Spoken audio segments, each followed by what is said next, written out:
শ্বশুর বাড়ি থেকে বাপের বাড়ি যাব অষ্টমঙ্গলায়। আমার শাশুড়ি মা আমার হাতে একটা প্যাকেট ধরিয়ে দিয়ে বললেন, বৌমা এটা নাও, তোমার মাকে দিও। আমি জিজ্ঞাসা করলাম কি আছে এতে। শাশুড়ি মা বললেন শাড়ি, তোমার মাকে বলো এটা আমি দিয়েছি। মনে মনে ভাবলাম নিশ্চয়ই কোনো উদ্দেশ্য আছে, না হলে আমার মায়ের জন্য উনি শাড়ি পাঠাতে যাবেনই বা কেন? অতিভক্তি চোরের লক্ষণ নয় তো?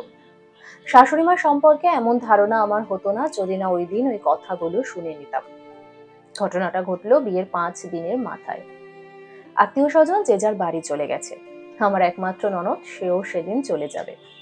আমি বলেছিলাম, দিদি ভাই আর কটা দিন থেকে গেলে হতো না? ননদ বলেছিল আর থাকা যাবে না, ছেলের সামনে পরীক্ষা, তাছাড়া বিয়ে বাড়িতে অনেক হৈহুল্লোড় হয়েছে, এরপর থাকা মানে সময় নষ্ট। আমি ভাবলাম যে ঠিকই তো, পড়াশোনাটা সবার আগে। ননদ চলে যাওয়ার সময় ঢুকলো আমার শাশুড়ি মায়ের ঘরে। শাশুড়ি মায়ের ঘরে ঢুকে ননদ বলল, মা নতুন বউ তো চলেই এসেছে, তোমার মনের সব ইচ্ছে এবার পূরণ হবে, শুরু করে দাও। আমি তখনই শাশুড়ি মায়ের ঘরে ঢুকতে যাচ্ছিলাম। ননদের মুখে এরকম কথা শুনে দরজার গায়ে থমকে দাঁড়ালাম। ঢুকতে গিয়েও ঢুকলাম না। ননদের এমন কথার উত্তরে আমার শাশুড়ি মা বললেন, দাঁড়া, সে আর বলতে, শুরু তো করবই, মনের সব রাগ উসুল করে নেব। সব রাগ উসুল করে নেব কথাটা শুনে আমি ঘাবড়ে গেলাম। মনে মনে ভাবলাম, এই 5 দিনে আমি কি এমন করলাম যে উনি সব রাগ উসুল করবেন? এক দৌড়ে চলে এলাম নিজের ঘরে। আমার বর আমার ঘরে তখন জামা কাপড় আয়রন করছিল। আমাকে দৌড়ে আসতে দেখে জিজ্ঞাসা করলো, কি হলো, দৌড়ে এলে? আমি কি উত্তর দেব বুঝে পাচ্ছিলাম না। কথাটা ঘুরিয়ে দিয়ে বললাম, কই কিছু না তো। এমন ভাবে দৌড়ে এলে যেন মনে হলো ভয় পেয়েছো। ইতিমধ্যে আমার ননদ আমার শাশুড়ি মায়ের ঘর থেকে বেরিয়ে আমার নাম ধরে ডাকাডাকি শুরু করে দিয়েছে। আমি আর আমার বর বেরিয়ে এলাম ঘর থেকে। আমার ননদ আমার দিকে তাকিয়ে বলল, ভালো থেকো, সুস্থ থেকো, সুখে সংসার করো, সব সময় হাসি খুশি থেকো। তারপর আমার বরের দিকে তাকিয়ে বলল, ভাই আরশিকে ভালো রাখিস, ও এই বাড়িতে নতুন, ভুল ত্রুটি হলে মানিয়ে নিস। আমি অবাক হয়ে গেলাম। এইমাত্র যে শাশুড়ি মায়ের ঘরে অমন একটা কথা বলে এলো, এখন আবার এখানে এসে অন্য সুরে কথা। একটা খটোমটো ব্যাপার তৈরি করে দিয়ে ননদ চলে গেল, কিন্তু আমার মনের মধ্যে ওই কথাটাই ঘুরপাক খাচ্ছে। মন থেকে কিছুতেই ওটাকে বের করতে পারছি না। মনে মনে ভাবলাম, আমি কোন বাড়িতে এসে পড়লাম রে বাবা। একবার ভাবলাম মাকে জানাবো কথাগুলো, তারপর ভাবলাম না, মা এমনিতেই টেনশন করে, তার উপর এসব শুনলে আরো বেশি করে টেনশন করবে, তাতে মায়ের আরো প্রেশার বেড়ে যাবে। তার উপর দিদিকে নিয়ে চিন্তা তো আছেই। মনের মধ্যেই রেখে দিলাম কথাগুলো। শাশুড়ি মা আমার সাথে ভালো ব্যবহার করতে থাকলে, কিন্তু আমি কিছুতেই শাশুড়ি মায়ের ভালো ব্যবহার করাটা মেনে নিতে পারছিলাম না, কারণ ওই কথাগুলোই আমার মনের মধ্যে ঘুরপাক খাচ্ছে। সেদিন দুপুরে খেতে বসে দেখলাম শাশুড়ি মা অনেক কিছু রান্না করেছেন। আমার বর খেতে বসে বলল, আজ মুড়ি ঘন্ট করেছো দেখছি। শাশুড়ি মা বললেন, হ্যাঁ, বৌমাকে খাওয়াবো বলে। তারপর মাছের সবচেয়ে বড় পিসটা আমার পাতে তুলে দিয়ে বললেন, এখন থেকে মাছের সবচেয়ে বড় পিসটা বৌমার জন্যই বরাদ্দ থাকবে। মনে মনে ভাবলাম, মানুষ এত সুন্দর অভিনয় করে কি করে? যার মনে ওরকম কিছু থাকে সে আমাকে এত ভালোবাসছে। মনের মধ্যে পুষে রেখেছি ওই কথাগুলো। তার উপর অষ্টমঙ্গলায় যাওয়ার সময় আমার মায়ের জন্য শাড়ি পাঠানো আমার ভাবনাটাকে আরো বাড়িয়ে দিল। আমি অষ্টমঙ্গলায় বাপের বাড়ি গেলাম। আমার মাকে শাশুড়ি মায়ের দেওয়া প্যাকেটটা দিতেই আমার মা আমার শাশুড়ির প্রশংসায় পঞ্চমুখ হয়ে উঠল। আমি কিন্তু খুশি হতে পারলাম না। মনে মনে ভাবলাম, চাকরি করা বৌমা পেয়েছে তো তাই। মানুষ এমনি এমনি কিছু করে না, সবকিছুর পেছনেই একটা স্বার্থ লুকিয়ে থাকে।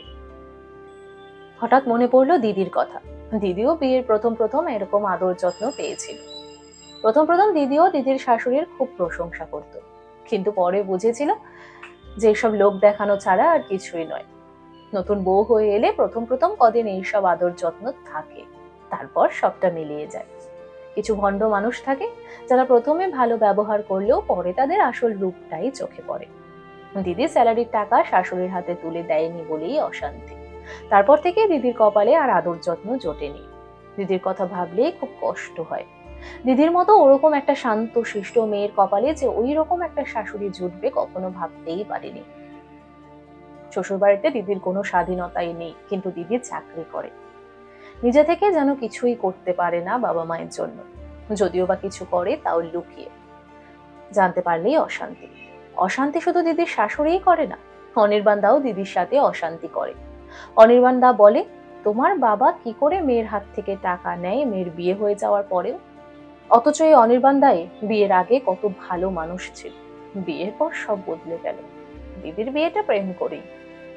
আমি মনে মনে ভাবি যে কেন মেয়েরা বিয়ের পর পর হয়ে যায়, মেয়েরা কেন বিয়ের পর বাবা মায়ের জন্য কিছু করতে পারবে না, বিয়ের পর কেন বাবা মায়ের জন্য কিছু করলে এত অশান্তি হবে।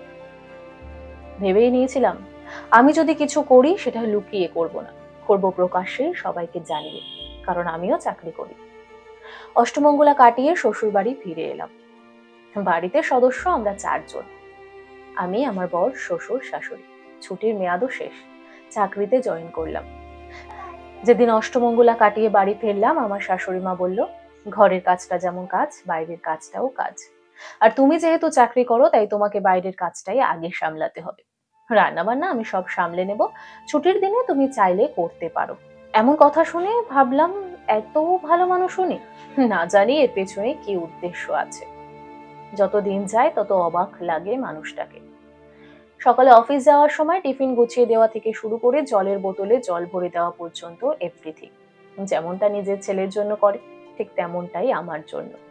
1 মাস, 2 মাস, 5 মাস, 7 মাস, 1 বছর কেটে গেল। মানুষটার কোনো পরিবর্তন চোখে পড়লো না, আরো যেন ভালোটাই চোখে পড়তে লাগলো। বৌমার যত্নের কোনো ত্রুটি করেন না। অবাক করা বিষয় হলো, আমার স্যালারি নিয়ে কাউকেও কোনোদিন মাথা ঘামাতেও দেখিনি, না আমার বর, না আমার শ্বশুর, না আমার শাশুড়ি। আমি ইচ্ছে মতো টাকা বাবা মাকে দিই, আমি ইচ্ছে মতো বাপের বাড়ি যাই। আমার স্বাধীনতায় কেউ হস্তক্ষেপ করে না, এবং কেউ আমার কাছে কিছু জানতেও চায় না। বর, শ্বশুর, শাশুড়ি কেউ না। আমার বাবা মা যখন ইচ্ছে হয় আমার বাড়িতে আসে। আমার বাড়িতে এসে আমার বাবা মা যে সম্মানটা পান তা সত্যিই প্রশংসনীয়। সবচেয়ে বড় কথা, আমি লুকিয়ে কিচ্ছু করি না, যা করি সব প্রকাশ্যেই। আমি বাবা মাকে যা দিই সব সবাইকে জানিয়েই দিই। আমার বর, শ্বশুর, শাশুড়ি কাউকেও এ বিষয়ে কোনোদিনই অশান্তি করতেও দেখিনি। শাশুড়ি মাকে যেহেতু সন্দেহ চোখেই দেখতাম, তাই ওনার ওপর বিশেষ নজর রাখতাম সবকিছুর পরেও। একদিন আড়াল থেকে শুনলাম উনি আমার বরকে বলছে, তুই আমার জন্য এত ভালো একটা শাল এনেছিস, ওই বাড়িতে তো বৌমার মাও আছে, বৌমার মায়ের জন্য আনিসনি? আমার বর বলল, তুমি ভাবলে কি করে যে আমি আনবো না? আমি অবশ্যই এনেছি। আমার শাশুড়ি মা বললেন, ছেলে মেয়েকে মানুষ করা তো এই জন্যই, আমি জানি তুই আনবি, সে কর্তব্য তোর আছে। এই যে বৌমা আমাদের জন্য এত কিছু কিনে কেটে নিয়ে আসে, এ আমাদের পরম সৌভাগ্য। মেয়েটার কর্তব্য কর্ম দেখে ভালো লাগে, বাবা মায়ের জন্য যে কিছু করতে পারছে এটা দেখেই শান্তি লাগে। ছেলে হোক বা মেয়ে, বাবা মা তো খুব কষ্ট করেই মানুষ করে সবাইকেই, তাই বাবা মায়ের জন্য করতে পারাটা খুব বড় সৌভাগ্যের ব্যাপার। তোর বাবাও তাই বলে, নিজের বাবা মায়ের জন্য কিছু করতে পারার মতো সুখ আর কিছুতে নেই। নিজে যেটা পারিনি সেটা বৌমা পারছে। নিজের অপূর্ণ ইচ্ছেগুলো সন্তানের মধ্য দিয়ে পূরণ হতে দেখলে খুব ভালো লাগে। আমি যেটা পারিনি সেটা আমার বৌমা করুক, আমি যেটা পাইনি সেটা আমার বৌমা পাক, এই আমার শান্তি। আমারও ইচ্ছে ছিল বাবা মায়ের জন্য কিছু করার। বাবা মায়ের একমাত্র মেয়ে ছিলাম আমি, চাকরিও পেলাম। ভেবেছিলাম বিয়ের পর বাবা মায়ের জন্য অনেক কিছু করব, কিন্তু তোর বাবা মেনে নিল, তোর ঠাকুমা দাদু মেনে নিল না। তোর ঠাকুমা বলেছিল সান্যাল বাড়ির বউরা চাকরি করে না।